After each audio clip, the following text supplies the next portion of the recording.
You're listening to Talk of Champions, an Ole Miss Spirit podcast with Ben Garrett. It's time! It's time! It's time! It's time! It's time!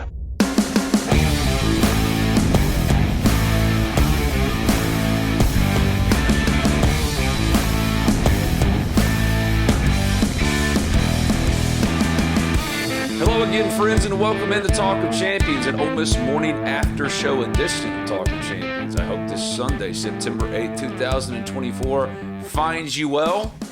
It's post-Ole Miss Middle Tennessee State, the second of back-to-back blowout wins for Ole Miss to open the year in this title contention year that is 2024-25.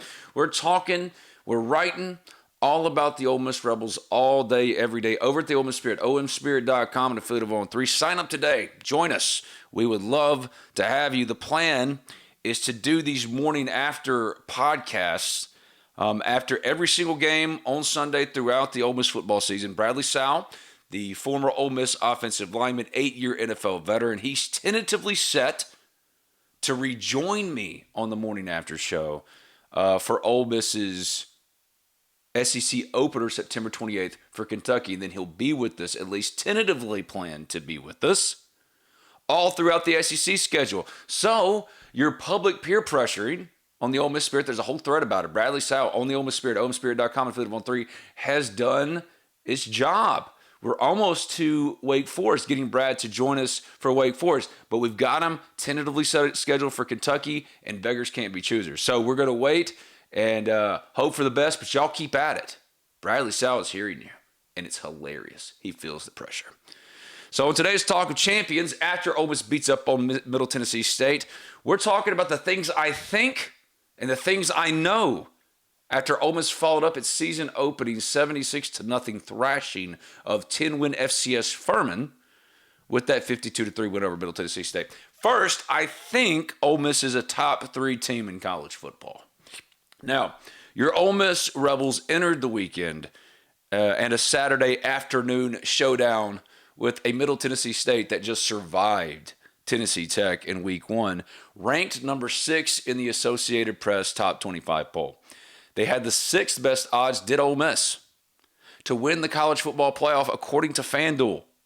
The teams in front of them that you all saw just like I did as I was sitting for the most part of my day at an 8-under softball tournament in Ripley, Mississippi, but the Reds, they came out on top. Lady Reds, I see you. But as you were watching these games yesterday, including Ole Miss and Middle Tennessee State, the teams in front of Ole Miss that had better odds going into the weekend of winning the college football playoff according to FanDuel: Georgia, Ohio State, Texas, Oregon, and Alabama.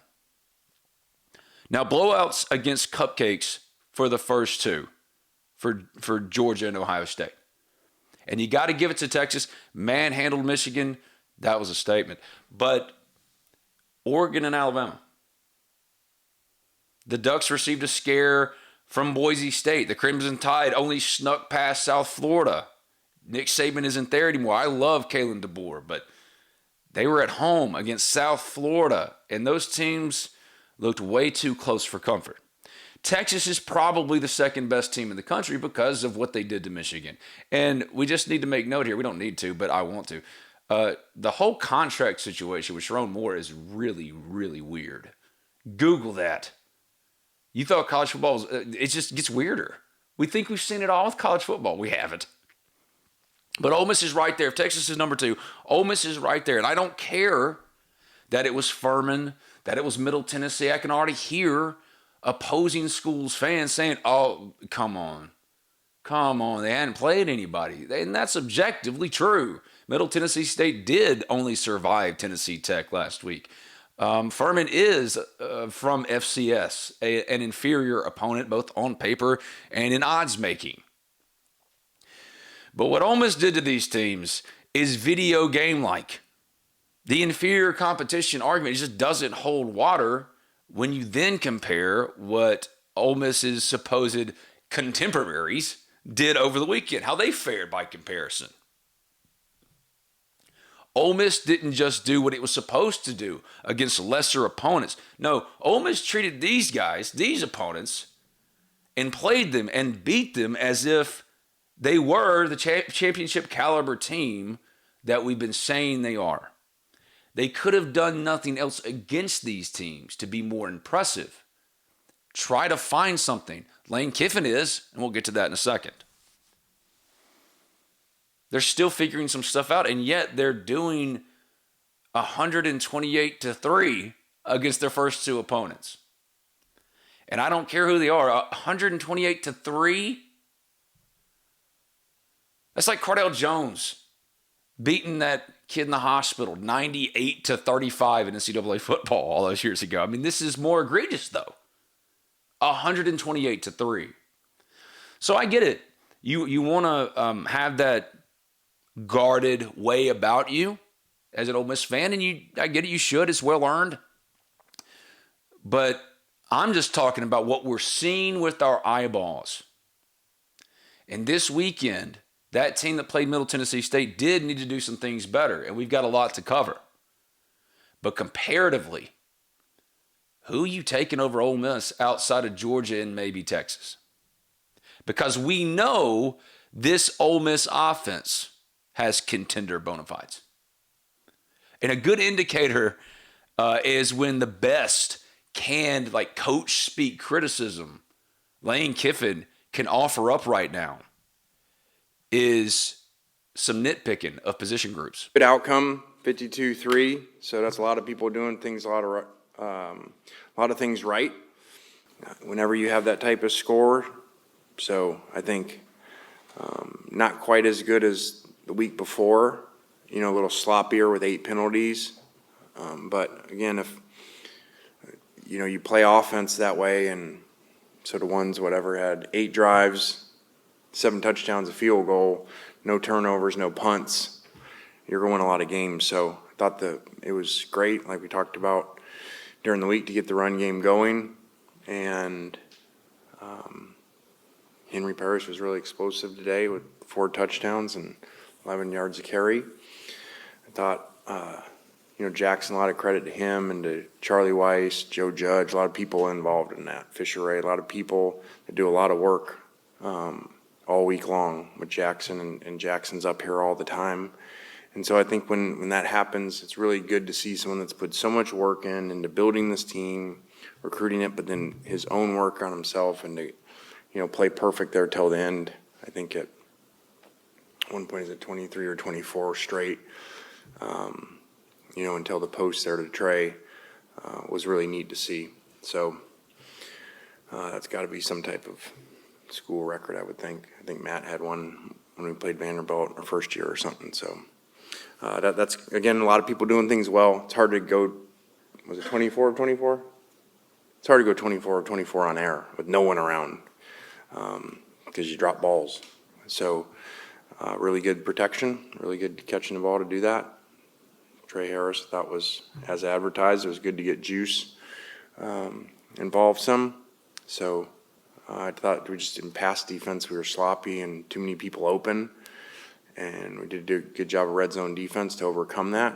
But I don't think we're really pleased about how we played in the pass game on defense. Run game defense was good. I think the ones till the end there, when the backups were in, gave up 10 yards rushing the whole day. So a lot of good things. We can only get to 2-0.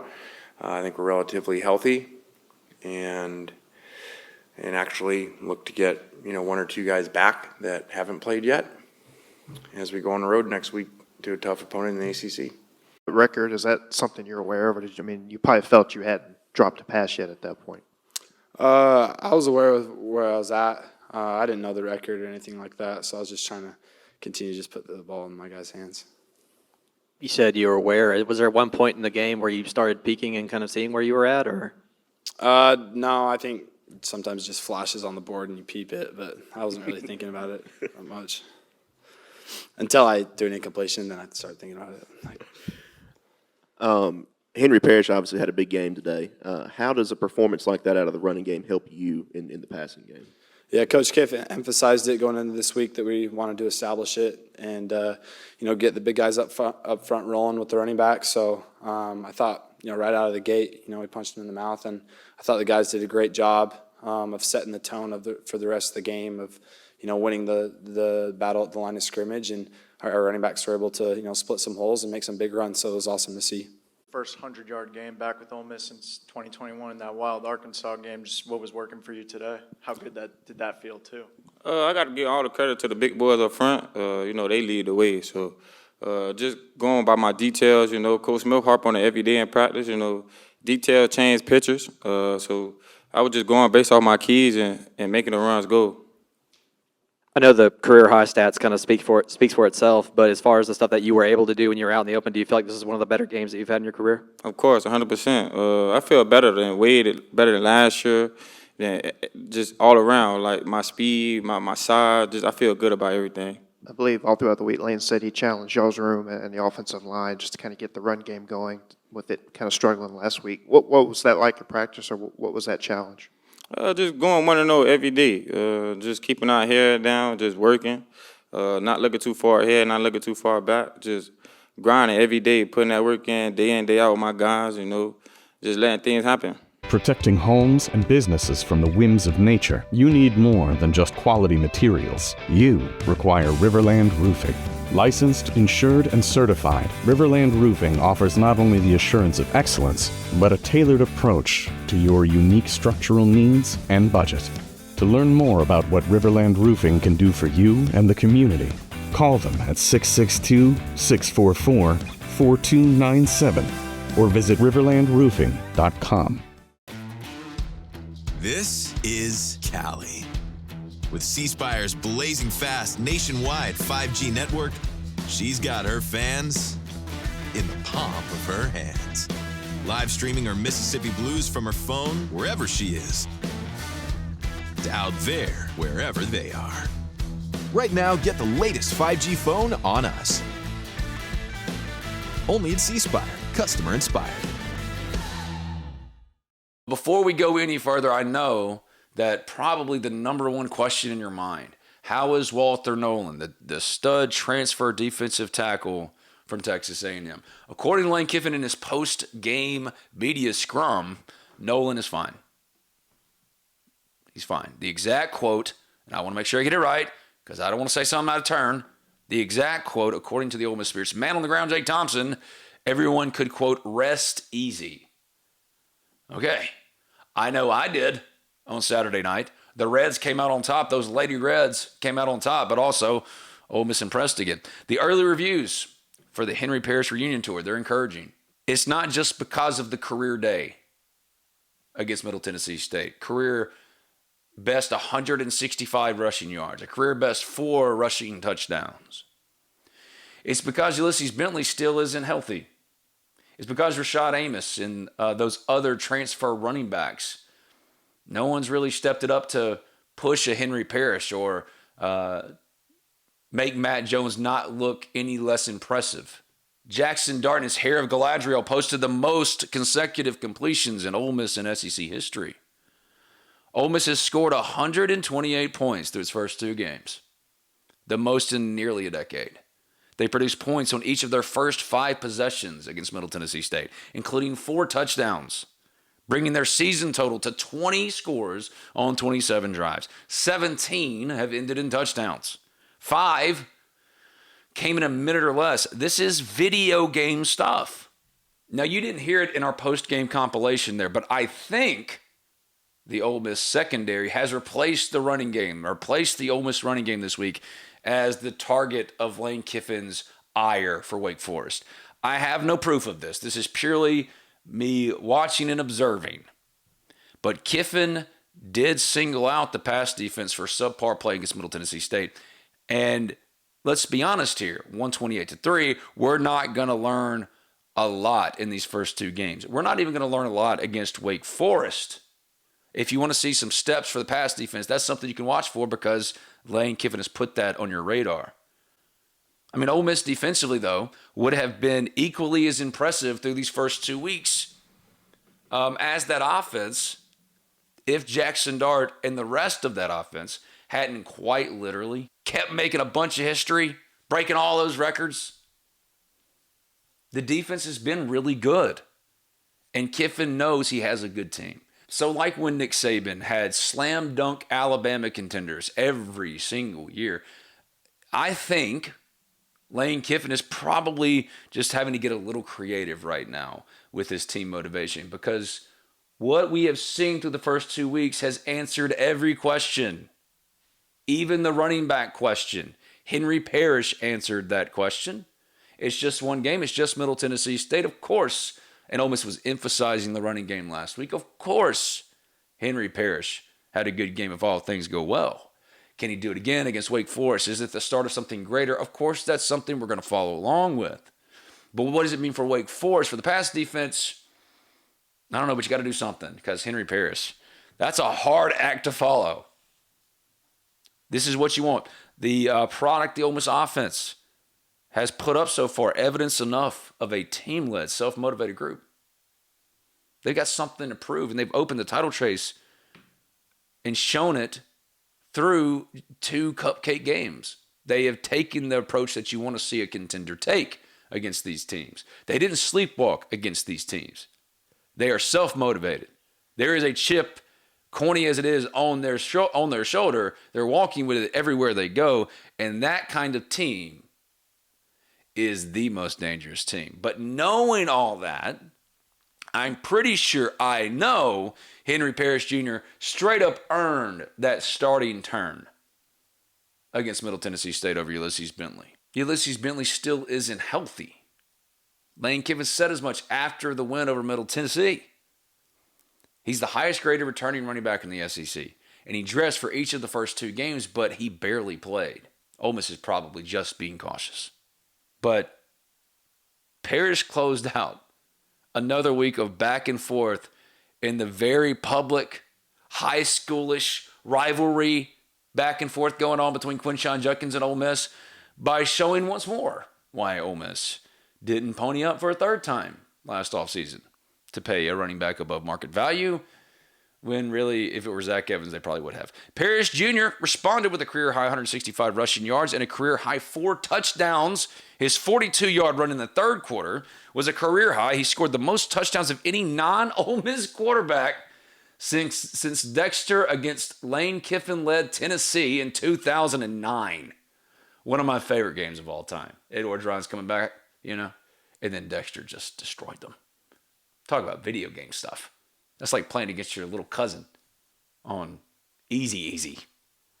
All we heard all week from Lane Kiffin was he wanted Ole Miss to establish the run.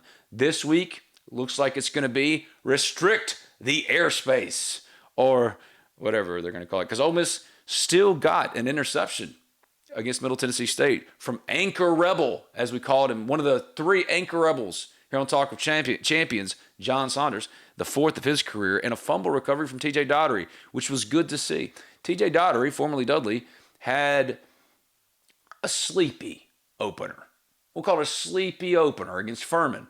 And this is my pick for Defensive Breakout Player of the Year. Had a fumble recovery against Middle Tennessee. Totally back. This isn't a Wake Forest coming up that can hang with Ole Miss. This isn't 2008 Riley Skinner in Wake Forest. So Nick Saban did this all the time, right? His Alabama teams were always good. Ole Miss isn't Alabama, but Lane Kiffin is pulling a page out of that book, as he always does. Ole Miss is Alabama with Nick Saban adjacent. This team is. Ole Miss has 20+ on the Senior Bowl watch list. Old years, lucky to get 10. Lucky to push double digits. That's Saban Alabama stuff. Now, I'm not saying it's going to stay this way, but for 2024-25, and how you view everything you're seeing needs to be viewed through the lens of Nick Saban at Alabama adjacent. So Kiffin is sharpening the edges of a built-to-last championship team, and barring injury, that will be a championship caliber team, a championship contending team. I think Kiffin just saw one too many Blue Raiders running open, and he was like, there it is. Got what I needed for Wake.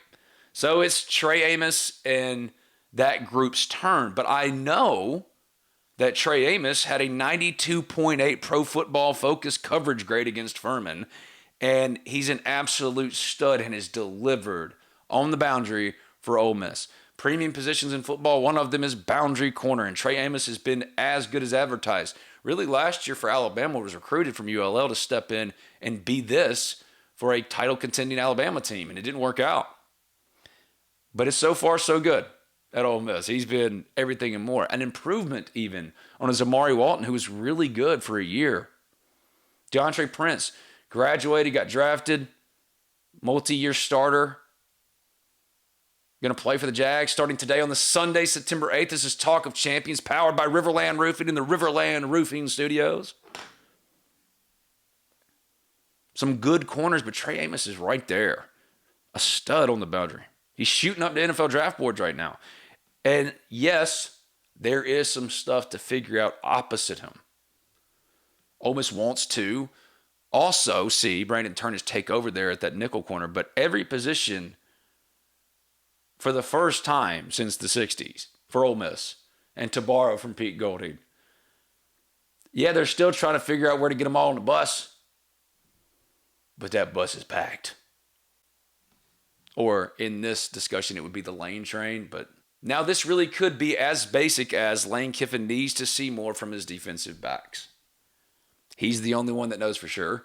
He's the head coach, the multi-million-dollar man that Florida thinks it's going to get, wishes it could have. We've already talked about that last week. Go check it out. I just know it's hard to find the warts with this Ole Miss football team right now. It is not Kool-Aid served up. It is not being a homer to say, if you watch this team, watched all these teams with an objective eye this weekend, who you picking over them? Georgia, yes. Texas, probably. Outside of Georgia and Texas, though, find me a team that has a better argument. And that's knowing that the expanded playoff is now to 12 and not 4. We're not talking about, well, Ole Miss is already one of those top 12. That's done right now. Anything less than a playoff appearance. I think I agree with J.D. Pickle and Andy Stables, my own 3 national guys. Anything less than a playoff appearance is a disappointment. This team's too good. And if those 3 teams are the best in the SEC, that means they're the best in the country, because the SEC is by far the best conference. Those 3 are passing the eye test with flying colors. Even Mississippi State fans saw a screenshot yesterday. I think it was on Twitter. Even Mississippi State fans are talking about it. They're going to the Liberty Bowl while Ole Miss is contending for a title. Yeah. Hey, I hear the Liberty Bowl is fun around Christmas time. Enjoy Ole Miss's former offensive coordinator. Ole Miss is better positioned where it matters most. Ole Miss is also a more difficult team to scheme against right now, especially if Henry Parrish Jr. is going to do the thing where he's playing Zach Evans light.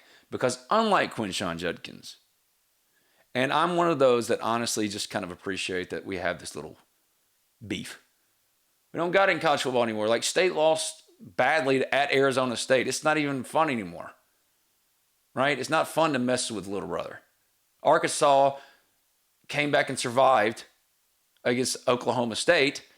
Old days, yeah, I hated Matt Jones and Felix Jones and Darren McFadden, but now Ole Miss ain't thinking about Arkansas. They're bigger fish to fry. It's not like they have to get over Arkansas to get to Atlanta anymore. Alabama barely survived USF and almost doesn't play them this year. It's just a different world. So I'm thankful for the Quinshon Judkins stuff, because that feels like the old rivalry stuff. Everybody's kind of in on the joke. No one really hates Quinshon Judkins. But just like in wrestling, every good babyface needs a heel. And Mississippi State isn't a good heel right now. If anything, Mississippi State is Ole Miss's Dolph Ziggler.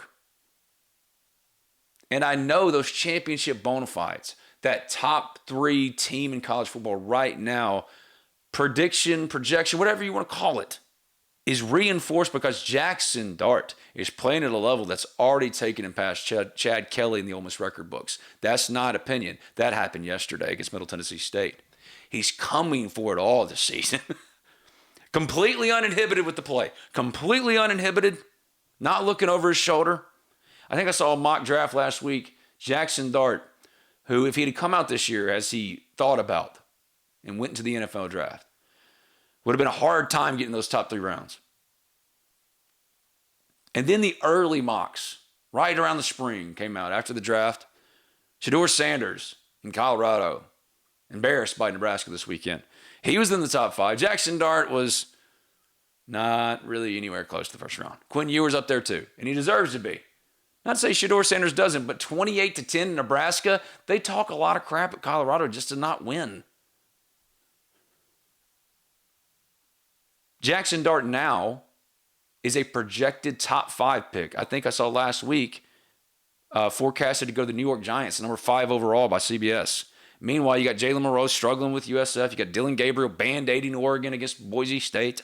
And those are 2 great players. It's not a knock on them. I love Jalen Monroe. And Jackson Dart, of course, has to keep this up as the competition gets harder. But the choice right now for any college football coach, if you ask them, you're starting a college football team right now, you only get one quarterback, it's either Carson Beck or Jackson Dart. And that unencumbered leveling up of Jackson Dart has been amazing to watch. He's lifting up those teammates. He's doing the Kobe thing. The best players demand it. Like when he called out Trey Harris last week before Furman, saying, you look like you kind of lost a little bit of your edge, and it pissed him off, and he scored a bunch. Went over 100 yards. He did it yesterday, too. His 7th 100-yard game at Ole Miss for Trey Harris. He's right there with A.J. Brown and Jonathan Mingo, Shea Hodge. He's getting up there. Dante Moncrief. He might finish top 3. That's how good this team is. But Dart's doing the thing that the best players do. He's lifting up teammates. Henry Parrish was just next. We've all been talking about, too, the lack of a third running back. Well, me, mostly on Talk of Champions. I know, in this Talk of Champions edition of what I know walk-on Matt Jones has one of the best touchdown ratios in college football the last few years, and it looks like he's going to be a thing. Further proving why running back is a low-value position. And Quinshon Judkins, I'm sorry, man. I'm sorry you didn't get what you wanted and that you're now a backup. It is fun, though. It's fun because Arkansas escaped Oklahoma State. So what? I guess hope springs eternal for the Music City Bowl.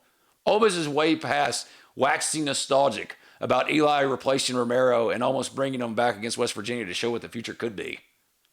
Yeah, it's all fun. But if Ole Miss ends up in the Music City Bowl in 2024 like Arkansas or whoever state, that would be nuclear levels of disaster. This is just a different time. Hugh Freeze-led Auburn lost to Cal again. And I say again because, yes, it was Matt Luke and John Rice Plumlee and Rich Rodriguez. But really, I truly believe at least half, if not more, of Matt Luke's losses should be attributed to Hugh Freeze, especially if Hugh Freeze is going to walk around saying he should have 4 wins over Alabama.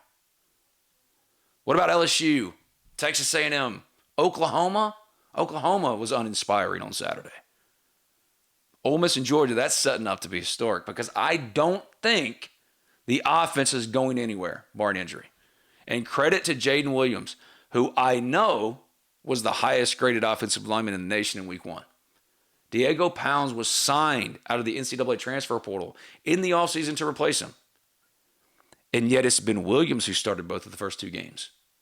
He started every game for Ole Miss as a redshirt freshman, but only made 2 starts a year ago. Snap share cut to 40%. And yet he's reemerged as that starter at left tackle and been a certifiable stud. Now, Diego Pounds has been solid too, but the injury, the durability stuff, obviously has hurt him a little bit. He sprung, though, that first Henry Parrish touchdown run, did Diego Pounds. So that speaks again, the depth of not just this team, but the offensive line specifically. Nate Kalepo, he gets the shine as the decorated Washington transfer offensive lineman, but it was Julius Buelo who transferred in with him and got his first Ole Miss start against Middle. It's that depth, 52-3, and they're experimenting. Same for Arkansas transfer linebacker Chris Pupal. He came off the bench against Furman and led Ole Miss in tackles, and now he gets his first Ole Miss start. And I think Chris Pupal is one of Ben's guys for 2024. He was on the Ivy League. Awesome. Great, great dude. Leader. He was signed to start and have this kind of impact, but he's been even better. And more than anything else, a leader. And that defense has needed a leader. A world where Ole Miss is complaining about running backs and one too many busts in a near 50 burger blowout is a sign that times have changed while not worrying about linebacker depth. As I said on a previous Talk of Champions, for the first time in forever, like they sing about on Frozen, Ole Miss has it. And that's what we'll be watching. Don't let anyone tell you this week at church here in a couple hours that Ole Miss hasn't played anybody. 128-3 is 128-3. And the results everywhere else further the point, tell the story.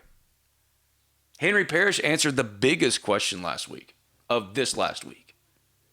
Now let's see how John Saunders, Trey Amos, the rest of that back line of the defense, how they answer Lane Kiffin's call. 52-3, and Ole Miss is 2-0 after Middle Tennessee. And this has been the things we think we know. And the things we think on the Ole Miss Morning After Show edition of Talk of Champions. Their first road trip, Ole Miss's first road trip. Wake Forest, coming up on Saturday on the CW. Home to such legendary shows as Arrow. They'll have the broadcast 5:30 p.m. Central Time. Updated polls and weekly awards and updated Pro Football Focus. Grading releases today and tomorrow. The title contending energy for your Ole Miss Rebels is palpable. We know that Lane Kiffin wants to see a little bit more from that first running game, now that pass defense. We knew that Jaden Williams was reemerging. Pro Football Focus, top-rated offensive lineman grade. We think Ole Miss is a top 3 team in college football. What about you? Tell me about it on the Ole Miss Spirit, omspirit.com, and affiliate of On 3. We talk about your Ole Miss Rebels all day, every day at the Ole Miss Spirit, so come hang out with us. We'd love to have you. We'll be back later this week for another Talk of Champions episode. Zach Berry will have a couple episodes of his flagship Ole Miss football recruiting podcast, and of course, the Ivy League, another episode coming this week, hosted by star Ole Miss defender Jared Ivey. The title contending energy is palpable. That's what I know. I don't think it, I know it. Ole Miss is a top 3 team in college football. They had no business entering the weekend with the 6th best odds to win the college football playoff. That was according to FanDuel. I hope you laid your money down. I think it was like plus 1,500. Whatever the odds were, I hope you laid something down because they're about to shoot up. They're about to go up. Ole Miss didn't just go for the result these first 2 weeks. Ole Miss went for statements. Reading you loud and clear, Rebels. So make sure to stay locked in to Talk of Champions. Also, I'll have my all-day Ole Miss AMA, Ask Me Anything, on the Ole Miss Spirit message board all day Monday. I'll have another war room with all the Ole Miss rumors and scoop we're hearing at the Ole Miss Spirit on Thursday. That's omspirit.com. And then it's another game weekend. What will they do against Wake Forest? The competition's stepping up. Talk of Champions is powered, as always, by RiverLand Roofing and the Ole Miss Spirit. For all your roofing needs, text or call RiverLand Roofing today at 662-644-4297. That's 662-644-4297. You can visit them online at riverlandroofing.com. And a few notes to know to take us out. And hopefully Bradley Sowell will be joining me next week. Paul, Juice Wells, and Julius Buelo all made their first Ole Miss starts. Wells caught 6 passes on 6 targets, 78 yards and a touchdown. He's now scored, has Juice Wells in each of his first 2 games as an Ole Miss Rebel. Jeremy James is out after hand surgery last week. That snapped his team-leading 50 consecutive start streak. Now the longest is held by Jackson Dart at 26. That's crazy. The attendance of 66,427, the second largest at Ole Miss on record. For MTSU, Ole Miss fans are in title mode too. They're fired up. The Rebels made it through the first near 90 minutes of this season without allowing any points. It's the latest the Rebels have allowed their first points since at least 1974. Ole Miss allowed their least amount of points through the first 2 games since 1991. They're good. I don't just think it, I know it. So get on board. Get on board, get fired up. We're going to have so much more at the Ole Miss Spirit, so much more on Talk of Champions. I'm going to be on this, at this desk, in front of this camera, talking to you about this way more often than you have been used to seeing the last year. Think at least 2-3 times a week. So whatever you want to know, hit me up at the Ole Miss Spirit, omspirit.com. Drop a comment in the YouTube comment section. We appreciate you. We thank you. We'll see you this week over there at the Ole Miss Spirit, omspirit.com. Be good to each other. God bless.